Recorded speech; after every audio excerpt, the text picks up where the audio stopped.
ఆంధ్రప్రదేశ్లో గ్రామ వార్డు సచివాలయ ఉద్యోగులు ఎదుర్కొంటున్నటువంటి ఇబ్బందులు, వారికి ఉన్నటువంటి సమస్యలు, వారిని రోజువారీ దైనందిక విధి నిర్వహణ వ్యవహారాల్లో అధికారులు అవమానకరంగా వ్యవహరిస్తున్న తీరు, వారికి ఉన్న సర్వీస్ ప్రయోజనాల విషయంలో ప్రభుత్వము నిర్లిప్తంగా ఒక ముందడుగు వేయకుండా కాలయాపన ధోరణి, దీనివల్ల వారిలో మానసికంగా ఒత్తిడి పెరిగిపోయి వారికి నిర్దిష్టమైనటువంటి జాబ్ చార్ట్ లేకుండా అడ్డ మీద కూలీలాగా రోజు పొద్దున్న 5గురు అడ్మినిస్ట్రేటివ్ అథారిటీస్ ఎవరు ఏ పని చెప్తే ఆ రోజు ఆ కూలీకి వెళ్ళిన విధానంగా ఉన్న పరిస్థితిని చక్కదిద్దాలని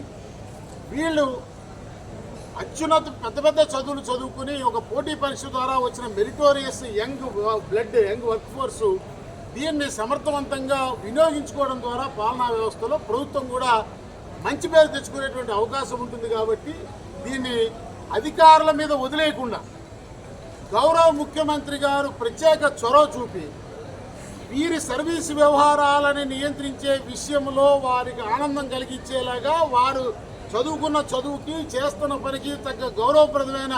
ఉద్యోగం చేసేలాంటి సర్వీస్ కండిషన్స్ ఏర్పడేలాగా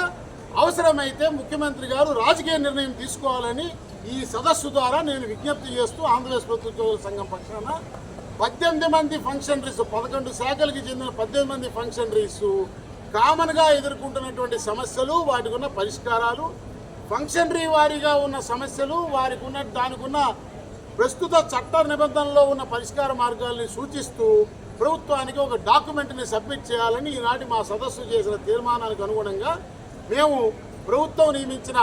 ఉప ముఖ్యమంత్రి గారి నేతృత్వంలో ఏర్పరిచినటువంటి మంత్రివర్గ ఉపసంఘ సభ్యులందరికీ ఈ విషయాన్ని తెలియజేసి ఆ మంత్రివర్గ ఉపసంఘం అధికారులతో అంతర్గత సమావేశాలు ముగించుకుని తొందరగా ఉద్యోగ సంఘాలతో సంప్రదింపుల ప్రక్రియ మొదలెట్టాలని ప్రభుత్వాన్ని డిమాండ్ చేస్తారు.